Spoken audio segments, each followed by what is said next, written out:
This week on The Circuit. This year, about 50 million Americans will join in to see the Macy's Thanksgiving Day Parade, making it one of the most watched TV events. But did you know that engineers play a crucial role in creating those giant balloons and floats that you see during the 2.5-mile procession? A team of engineers create a 3D digital model using programs that can also check the design's structural integrity. The digital design is sent to a 3D printer for scale models and also helps create custom fabric patterns. The parade takes over 10,000 people to produce, and for many, it officially kicks off the 2023 holiday season. Now to the main event, Thanksgiving dinner. But forget about that turkey nap afterwards. We're telling you about how engineers are transforming those Thanksgiving leftovers into energy. Every year, Thanksgiving meals generate an estimated 305 million pounds of food waste, according to a study at the University of Minnesota. Now, engineers have created a process that could transform those leftovers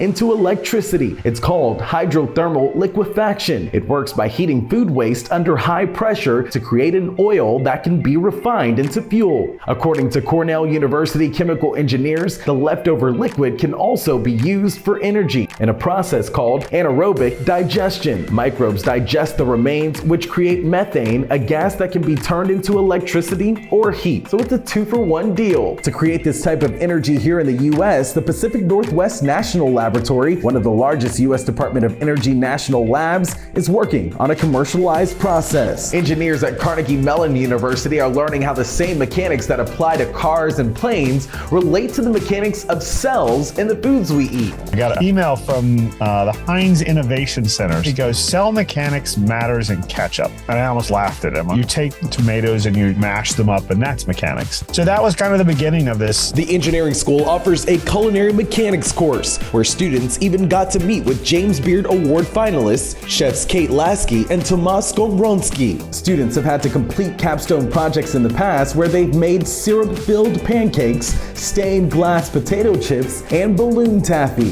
This year, they worked with different mechanical properties to use in chocolate.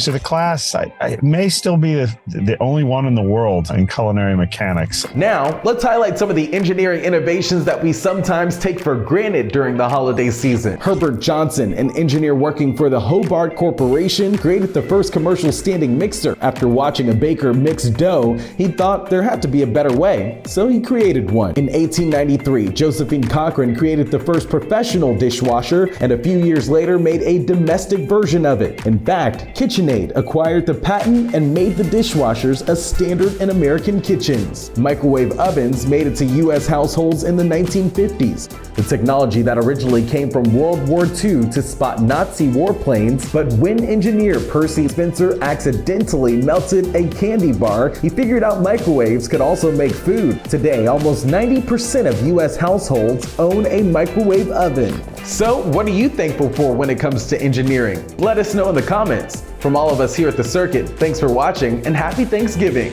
We'll see you right here next time at Circuit News TV.